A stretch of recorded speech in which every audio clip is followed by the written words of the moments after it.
Hi everybody, we are somewhere new today. We are closing out the year with a bang. I'm at one of my units at the Villages at Coverley.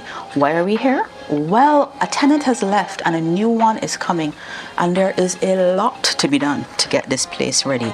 I'm going to be telling you about all of it. I'm going to be talking to you about numbers, life as a landlord, things that you need to keep in mind if you are considering renting out a property. You will be seeing a lot. Disclaimer: do not go off about the state of the place in the comments. This is for educational purposes. Also, of course, I'm going to let you know what is going on at the Bajan Renovation house and what you can look forward to in the new year.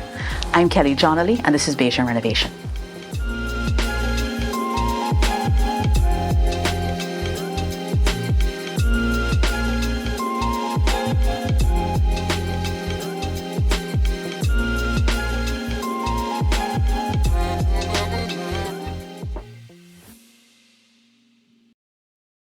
So before I tell you about everything that is going on here right now and what will be going on here very soon, here's a very quick recap of the Bajan Renovation house. I mentioned in the last episode that we're cleaning up. As you can see, this skip is very full. The scaffolding is gone from the interior of the house and a lot of the formwork has been cleared out. Our final activity for the year, or two activities I should say, is the block work, which will be the enclosure of the garage and the valuation. I would have mentioned that we've reached a good turning point in the project where we can now reapproach the bank for the additional financing. The valuer will come in, and what they are going to be looking for at that time is the work that has been done. They're going to be itemizing what materials have gone into the property. They'll be reassessing the value, and they'll also be demonstrating to the bank that I have done what I said I was going to do. The bank wants to be confident that the funds that they have holding for me will bring the house to completion. I believe we're there, but we'll find out together. Now to what's going on here. Lawn maintenance, serious lawn maintenance will begin on Tuesday. Now, I confess I hold up my hand. I've allowed this to get a little out of hand. The tenant left about 2 weeks ago and they were responsible for lawn maintenance, but ultimately as the owner, the exterior of the property is my responsibility, and I am what you call one of those great absentee landlords, meaning that after I give you the keys, I ain't coming back until it's time for you to go. The challenge with that is things like this can happen. Now this tree here, listen, I don't know how this appeared, but this tree has to be removed. It is a violation of the covenants at Coverley. It is creating significant overgrowth on the roof. It is compromising the foundation. It is blocking my good neighbor's solar panels. Had I been paying attention, I remember when I saw it coming up as a little sprig and I was like, this ain't gonna really grow. I was more shocked to see that in less than a year there was a whole tree and the management office was calling me to deal with it. Another thing that needs to be trimmed is this hedge. And of course the back is not in a good shape, but it's my responsibility and I'll be taking care of it this Tuesday.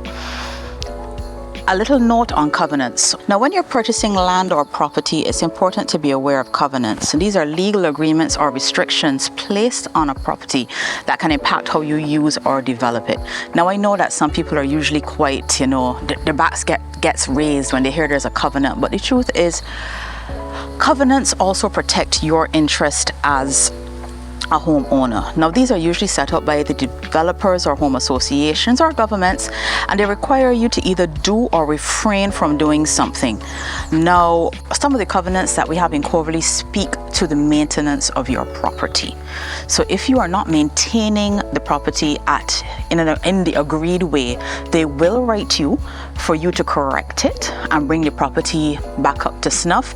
And if necessary, they may come in and do what is required to bring the exterior of the property up to standard.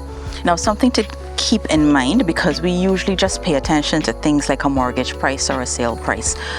if you are moving into a development that has a management office and enforced covenants, keep in mind that there is likely to be a homeowners association fee or a maintenance fee that will be applied monthly to your property, just like a utility bill. So keep those figures in mind because it will affect your monthly expenses. But as I said, it is a part of living in a maintained, planned community, and it protects everybody's interests moving forward. So we already spoke about the lawn area and the tree. Earlier this week, I met with a cleaning company and I got a quote for the work that needs to be done to the physical structure. One of the things that they will be doing is power washing. As you can see here, there's staining. I don't want no staining. And as you move around the property, you will also see staining underneath the areas of the AC units. Now, you might be asking, isn't this something that you can do yourself? Absolutely not. I've been doing this long enough to know that you need professionals for this. Also, cleaning standards are subjective, and when you are renting a place to somebody, you really do want to give it to them in tip-top shape. In addition to that, you are doing yourself as a favor as the property owner to go in and make sure you keep your property at a good standard. People always say, oh, you know, but rent tenancies do this and tenancies do that. Regardless of what the tenant does or does not do, this place belongs to you and it is in your interest to make sure it is maintained. Now, speaking of maintenance, another question people can ask is who is responsible for the cost? This is part of the reason why I always go through a realtor. Your realtor will issue a lease. And in most leases, it requires first, last, and security deposit. Now, I will show you some things in this property which the security deposit will cover. The security deposit also covers things like any outstanding utilities. I kept the utilities for this property in my name, and if you ask why, remember it's rented on what is called a short to medium term, meaning that it's not always practical for someone who's coming in for a short time to change over utilities. Also, between you and me, it is a good way to control things in here. You know, people say, you know, you gotta be very careful as a tenant who you bring into your place because you can't get them out. I have heard all of the horror stories. Fortunately, I have not had a very bad experience, but what I can tell you about keeping utilities in my name, try and don't pay the rent for a couple of months and see how fast Coverley come and turn off that water, how fast Flow going to turn off that internet, or how fast Light and Power going to turn off the lights, right? Because they're in my name. All right, guys, we're on the inside. Now, a disclaimer. I am showing you what's happening here strictly for educational purposes.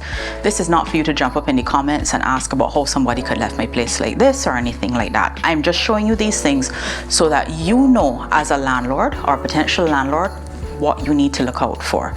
Now, this property was vacated about 9 days ago, and I did tell the tenant who was relocating overseas, or should I say returning home, that they did not need to sweep and mop and do laundry or anything like that because I have a professional cleaner coming in after them. Another thing that I told them is just make sure that all the lights are off, the AC is off, and that there's no garbage in the house. With that said, however, here's what I'm dealing with. Now, the previous tenant had pets. You may not be able to pick it up on camera, but there is a thin layer of pet hair everywhere in here. Another reason why I need to use a professional cleaner is because if someone comes in with allergies, my sweeping and mopping is not going to take care of any residue from the pets. The house does not have any smells and the animals didn't eat up anything, but there is a lot of pet hair. Also, something that Shaka pointed out to me is that when people have pets, you need to pay attention to the lower levels of the house because that's where all the rubbing takes place and the paws and the licking. You can actually see it most clearly on the front door because it's white, where you can see all the little paws over a period of time have left their residue. So there'll be a big sweep and a big mop. In addition, all of the soft surfaces in here, this is from the mattresses to the sofas to the dining room chairs, they will be steam cleaned. Now, the AC units also have to be clean. The fridge has to be emptied and cleaned. One of the things I made sure to tell the tenant before they left, because as I said, they're relocating, is that anything you choose to leave in here, I can dispose of at my discretion. Meaning that I ain't holding things for nobody, for no boy to come and say they're collecting this. At the time I get back my keys, whatever is in here is mine. So there's food in the fridge, there's stuff in the cupboards. I have asked the cleaner to dispose of them. Personally, I am not going through to see what is good, what is bad, or anything like that. I have been through this enough. I did tell the cleaning company if of the things that I have identified to remove from the property, if anyone sees any value in it for themselves, whether they're working with them, if they want to donate, I don't need to know. I would like the things gone. What you do with them after that is your business, and we've already spoken about it.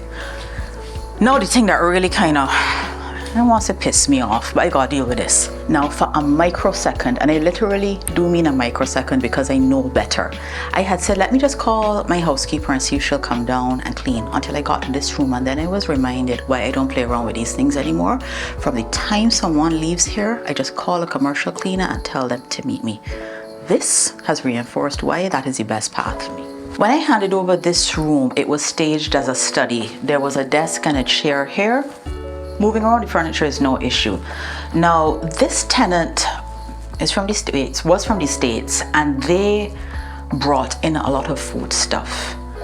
4 barrels worth. Now, what I have since realized, in addition to a lot of the food stuff being here, most of it, what I didn't touch, is actually expired. And in addition to it being expired, in 2 of the barrels, there are weevils and other things living their good lives. When I spoke to the cleaner, I told them I don't know if there's anything good in here. When I come back for this house, I need to see all of this gone. There's also some staining on the wall here. I don't know what it is, but that is also part of the reason we have a cleaner. I did find some suitcases that had some canned foods that have not met their expiration date. Again, if you see anything of value to yourself or your team or anyone at all, feel free. When I get back here, this is to be set back as a study. Additionally, there's some stationery and stuff like that in here, which I know is of value to somebody. I don't want to see it. We are now mid-December. My new tenant is coming for the beginning of January, possibly the end of December. I do not have time to play around in here with this. This is the second bedroom. It's a 3-bedroom unit. Nothing much to see here besides the fact that I can see the dust that has built up along the upper surfaces. Also, this is just general wear and tear, but this will be fixed also. Little things like this, where the binding is coming off, and also the drawers are out of alignment.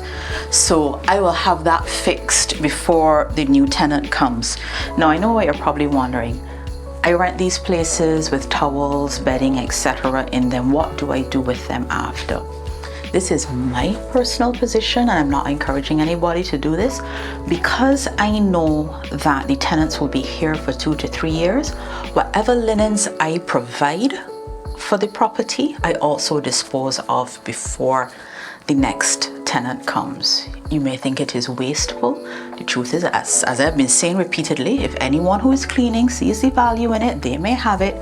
But I personally ain't interested in bathing in no body towel that they were bathing in for the last 2 to 3 years. You could also see, for whatever reason, they have pushed these pillows up here. I'm not taking those pillows and putting them on anybody's bed. Take them if you wish, but Kelly Johnley is sending it all in a bag to the dump. The bathroom is in decent condition. Yes, there is a lot of lime scale on the glass, but that's what the cleaner will take care of. This is the laundry area. Containers. There are some clothes in the laundry. All of those will be dumped, as well as some things under here. We checked these already. These are empty, so unless it is the laundry basket, the washing machine, or the sink, it will be gone. This is what it looks like when it is closed. Now to the master bedroom. Now, my favorite room of the house is the master. Like most units in this side of Coverley, this room was a garage, and this conversion was done before I moved in briefly. It is actually the project that Melissa Brown and I worked on together. So the renovation for this house, when I purchased it, included redoing this space. So this is the master, and let me tell you what's happening here. So similarly, there'll be a general clean, and as I said, the purpose of this conversation is not for us to ball out anybody, but so that you know why things like leases and security deposits are important, and to emphasize again why I usually work with a realtor. Quite often when people are excited when they get a property rented, you know, you may have had it on the market for a while and you're just so glad to get income coming in. But renting a property long term is a lot like, let's say, dating, marriage, and divorce. Everything is exciting at the beginning and it goes well, but to the point sometimes when someone is leaving a property, you have to have difficult conversations with them. You're going to have to make sure that the utilities are up to date. You have to make sure the property is up to snuff, and your lease is what is going to be guiding that conversation. Now, asking somebody for first, last, and a security deposit when they're moving into a property may feel aggressive to you, and you may not want to be able to have that conversation. Your realtor will have that conversation. Additionally, they will do things like vet the person's finances. Do they have the capacity to pay over a period of time? It's not a perfect process, but it is a lot better than you just renting to somebody you know nothing about. If I did not have a security deposit to help with the cleaning of this process, I would not be so calm speaking to you today. So as you see, we definitely have some work here to do, but it is a part of the process. I am not phased. I just want you to be aware of what goes on behind the scenes. Now, something exciting that's happening behind the scenes is that even though this is our final show for the year, yes, we do take holiday also, we will be filming during the break. So when we come back to you in the new year, you will be able to see the cleaning process, but more excitedly, you will be able to see how we refresh the space. Some new furniture is coming, and of course all the nice linens, and we have a partner that I'm very happy to introduce you to. So it's going to be something good to kick off the year with. But before we get too far into thinking about New Year, I want to wish you and yours the happiest holidays. Thank you so much for being a part of this online community. Shaka and I have enjoyed sharing this renovation process with you, and for all of the dialogue and camaraderie that has come with it. You know, there really is no place like home, and it is really very heartening and satisfying to be able to share this experience with you. So from us at Bajan Renovation, enjoy the sorrel, enjoy the ham, and have a great holiday season.